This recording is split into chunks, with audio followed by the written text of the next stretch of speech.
Bapak, Ibu, Saudara yang dikasihi Tuhan Yesus Kristus, kita akan masuk dalam pelayanan firman Tuhan dalam ibadah rumah tangga bersahaja tanggal 9 September 2020. Pembacaan firman Tuhan pada malam hari ini diambil dari kitab Amsal pasal 4 ayat 5 dan 6. Mari kita siapkan terlebih dahulu. Apabila Bapak Ibu Saudara sudah menemukan bagian firman ini, mari kita merendahkan hati di hadapan Tuhan, kita berdoa mohon bimbingan Roh Kudus. Kita berdoa. Tuhan Yesus, Allah Bapa di surga, Engkaulah sumber hikmat bagi kami. Saat ini kami datang dalam kerendahan hati kami, memohon hikmat-Mu, memohon kuasa Roh Kudus-Mu, menguasai hati pikiran kami, menguasai ruangan ini, lalu mengurapinya, agar ketika kami membaca, ketika kami merenungkan firman-Mu, kami dimampukan mengerti kehendak Tuhan dalam hidup kami. Berfirmanlah bagi kami ya Tuhan, karena kami sudah siap sedia untuk mendengarkannya. Dalam nama Tuhan Yesus kami berdoa. Amin. Mari Bapak Ibu Saudara, kami undang berdiri untuk mendengarkan firman Tuhan berdasarkan bacaan Alkitab dari kitab Amsal pasal 4 ayat 5 sampai 6 yang menyatakan, perolehlah hikmat, perolehlah pengertian, jangan lupa dan jangan menyimpang dari perkataan mulutku. Janganlah meninggalkan hikmat itu, maka engkau akan dipeliharanya. Kasihilah dia, maka engkau akan dijaganya. Demikianlah pembacaan Alkitab. Berbahagialah semua orang yang mendengarkan firman Tuhan dan yang melakukannya. Terpujilah Tuhan Yesus. Haleluya. Jemaat dipersilahkan duduk. Bapak, Ibu, Saudara-saudara yang dikasihi Tuhan Yesus, Shalom. Puji Tuhan dan bahagia rasanya apabila pada malam hari ini kita bisa bertatap muka dan persekutuan ibadah rumah tangga bersahaja walaupun masih daring dalam jaringan. Firman Tuhan pada malam hari ini mau mengajarkan kepada kita semua tentang pentingnya sebuah hikmat. Adapun tema renungan yang diberikan oleh Majelis Sinode yaitu kiranya hikmat Tuhan selalu besertamu.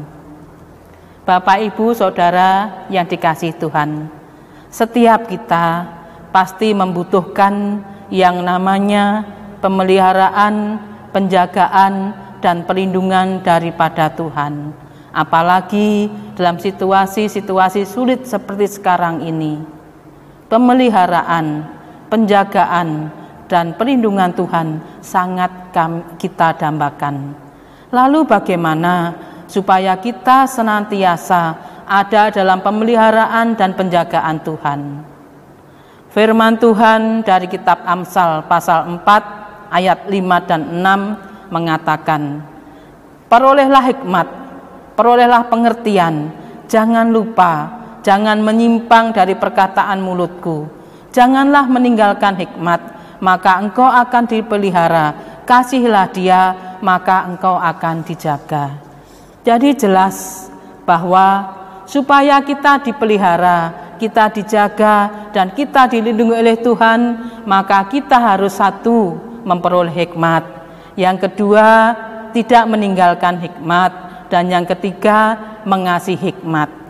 Karena sumber hikmat itu adalah Tuhan sendiri. Dan Bapak, Ibu, Saudara, kita tahu bahwa kitab Amsal sebagian besar ditulis oleh Raja Salomo. Adapun tujuan penulisan adalah untuk mengetahui hikmat dan didikan, sebagaimana yang tersebut di dalam pasal 1 ayat yang kedua. Raja Salomo terkenal sebagai raja yang berhikmat, karena memang Dia berdoa meminta hikmat Tuhan untuk memimpin bangsa yang besar itu di usianya yang masih sangat muda, dan dia tidak mau gagal di dalam mengemban tugas yang dipercayakan kepadanya. Kitab 1 Raja-Raja pasal 3 ayat 9, di sana jelas doa permohonan hikmat daripada Salomo. Dia meminta hati yang faham menimbang perkara, sehingga dapat membedakan yang baik dan yang jahat. Maka dari itu Raja Salomo dikenal sebagai raja yang berhikmat. Kebesaran Raja Salomo tidak lepas dari usaha ayahnya, yaitu Raja Daud.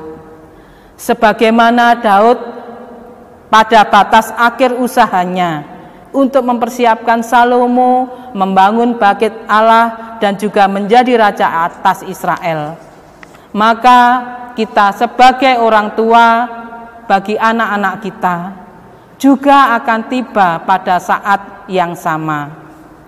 Akan tiba saatnya kita hanya bisa memandangi anak-anak kita dari rumah, sementara anak-anak kita berjuang menjawab tantangan kehidupan, berjuang untuk meraih cita-citanya, berjuang untuk mewujudkan harapan-harapan dan impian-impiannya. Untuk itu selaku orang tua kita perlu melakukan dua hal bagi anak-anak kita sesuai dengan firman Tuhan pada malam hari ini. Yang pertama, mempersiapkan dan memberi bekal rohani agar anak-anak kita mempunyai hikmat. Anak-anak kita tahu membedakan mana yang baik, mana yang jahat, mana yang benar, mana yang salah, dan anak-anak kita senantiasa hidup takut akan Tuhan.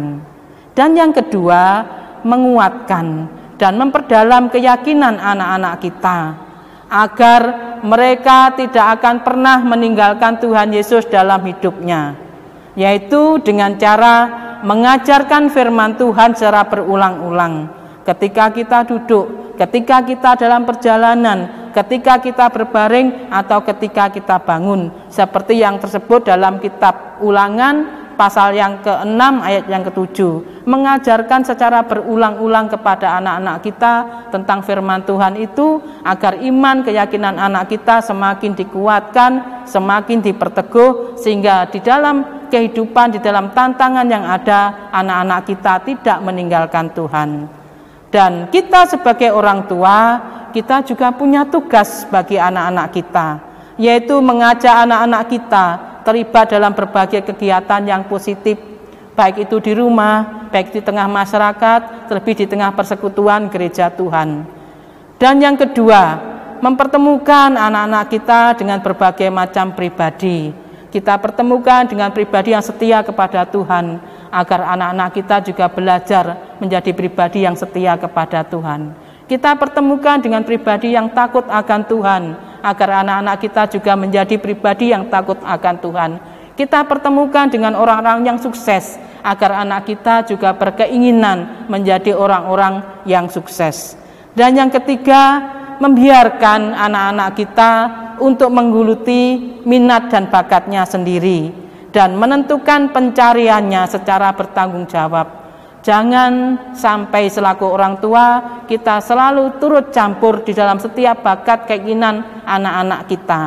Tugas kita selaku orang tua hanya menyemangati, mendorong, mengingatkan apabila salah, dan juga menasehati apabila tidak sesuai dengan kehendak Tuhan.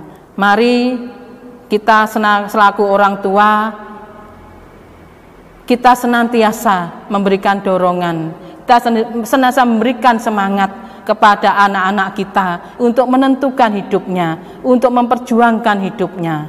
Dan kita selaku orang tua tidak selalu ada untuk anak-anak kita.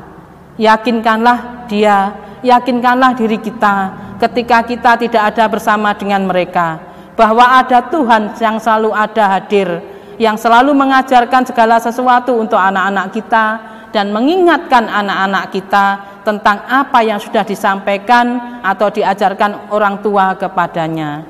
Dan sebagai orang tua, kita juga punya kewajiban untuk mengingatkan anak-anak kita yaitu dengan tidak meninggalkan Tuhan. Artinya anak-anak kita tetap setia pada keyakinan imannya kepada Tuhan Yesus.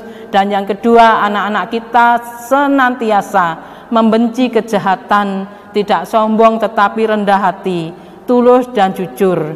Artinya apapun yang terjadi dan harus kita kerjakan dalam hidup kita, jangan sampai kita berbuat jahat kepada orang lain. Itu yang harus kita tanamkan kepada anak-anak kita. Jangan sampai kita berbuat jahat kepada orang lain.